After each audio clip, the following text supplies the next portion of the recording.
Merci beaucoup. Et là, on va demander un peu la réaction à Olivier de Lancy pour qu'il nous dise par rapport à ça comment, dans les anciennes fonctions ou dans les actuelles, on perçoit tout ça. Comment on va agir. Merci bien. Quelques réactions un petit peu au fil de ce propos très intéressant dont je partage la quasi-totalité des perceptions.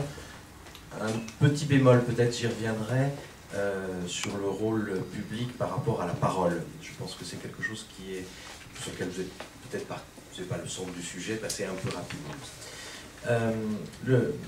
Le premier point sur lequel il faut se fonder, c'est que on est en train de changer de paradigme globalement. Alors on parle de révolution, de transition énergétique, mais c'est à mon avis beaucoup plus large. Première découverte que j'ai faite dans mon parcours alternant des moments dans le privé et dans le public, c'est qu'effectivement, notre population est en avance sur ses décideurs. Et elle fonde cette avance sur du bon sens. Ce qui est une véritable interrogation sur notre système de fonctionnement collectif. Et ça, je l'ai découvert, c'est pas récent.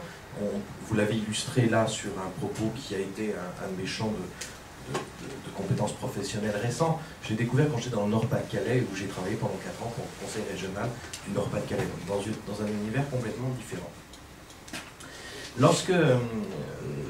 Je reviendrai sur quelques fondamentaux qui me semblent importants pour bien montrer qu'on passe d'un monde à un autre, que la France est mal à l'aise par rapport à ça, et que le sujet de la transition énergétique n'est qu'un des aspects de cette mutation, et on pourra creuser.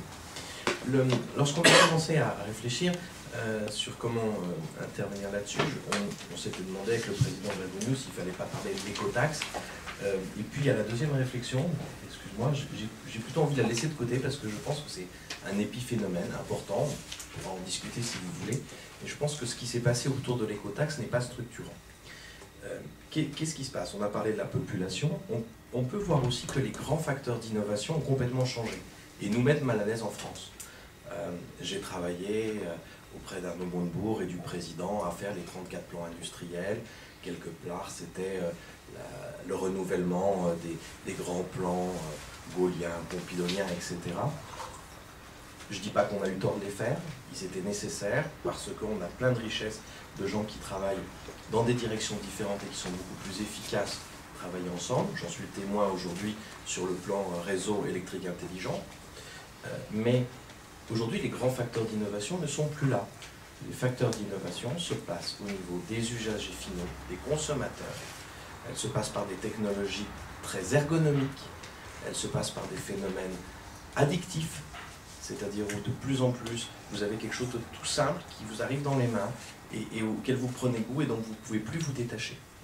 Et c'est ce que nous avons tous dans notre poche, notre iPhone ou plein d'autres applications qui sont en train de nous arriver. Donc, dans la question de la révolution énergétique ou de la transition énergétique, si on doit chercher des vecteurs de mutation profonde, d'innovation profonde et rapide, nos grands plans industriels, c'est bien, ça aide, mais c'est peut-être pas les plus rapides et c'est peut-être pas les plus puissants dans la sociologie de l'innovation ou dans la société française, ou même mondiale telle qu'elle est aujourd'hui. Ça, c'est une réflexion qu'il faut bien avoir, et je dois dire que je l'ai découverte à mon corps défendant très tardivement dans mes fonctions, et que j'aurais bien aimé en avoir pris conscience avant. Mais le fait que moi, avec l'immense avantage de la position que j'avais, de voir beaucoup de choses, j'en prenne conscience que très tardivement, c'est aussi un signe sur le fait que notre État n'en a pas conscience. Donc, il y a un certain nombre de nos dirigeants n'en ont pas conscience, d'autres dirigeants de multinationales que je ne citerai pas, ou de start-up françaises en ont parfaitement conscience, et ils s'engouffrent là-dedans. Ça, c'est une première caractéristique, et je pense que ça a une influence sur la façon dont cette transition énergétique va se dérouler. Le deuxième point qui est important, que vous avez esquissé, que je vais essayer d'élargir, c'est un enseignement autour d'un exercice qu'on a lancé qui s'appelle la marque France, et qui a échoué. L'idée, c'était d'essayer de trouver pour la France un slogan comme Das Deutsche Qualität, ou bien Great Britain, ou des choses, ou Incredible India, pour ceux qui le connaissent aussi, et en se disant, toujours dans l'idée de fédérer les forces économiques françaises, de se dire quel était notre drapeau,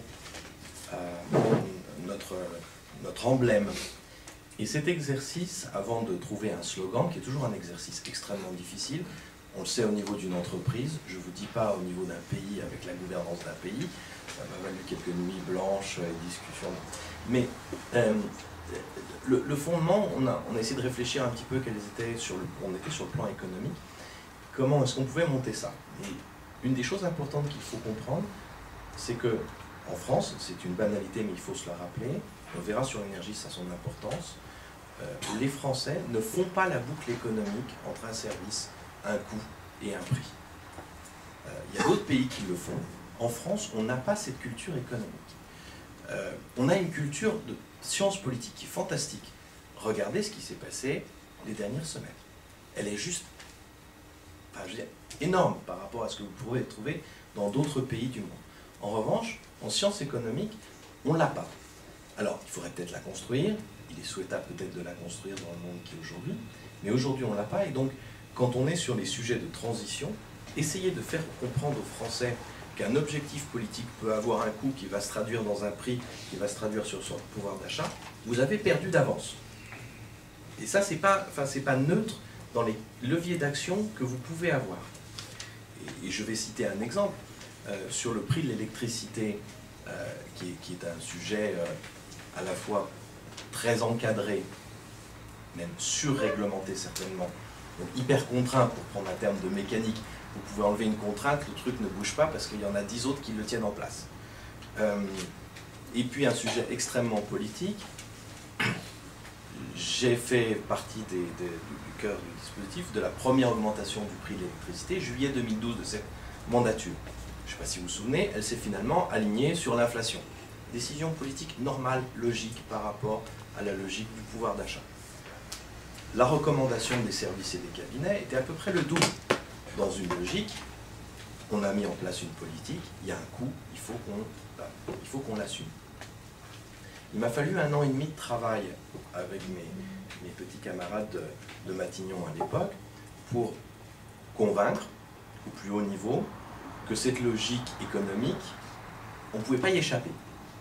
Et donc, décembre 2013, j'ai eu l'occasion de faire un off à la presse pour annoncer que les augmentations de l'électricité, qui avaient été de 5 en 2013, seraient encore de 5 en 2014, puis de 3 et de 2, parce que globalement, il fallait qu'on ait une somme, hein, et on voulait la répartir politiquement par rapport à la fin du mandat. Madame Ségolène Royal est arrivée. Cet objet-là, à 1 an et demi de travail, n'a pas tenu. N'a pas tenu.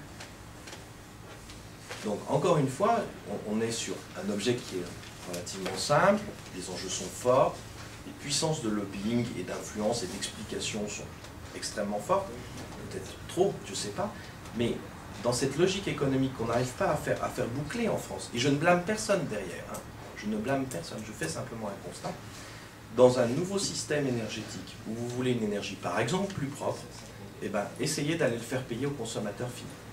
Donc, comme autre interrogation, on n'a pas cette culture économique. Un service n'a pas forcément un coût et donc n'a pas forcément un prix.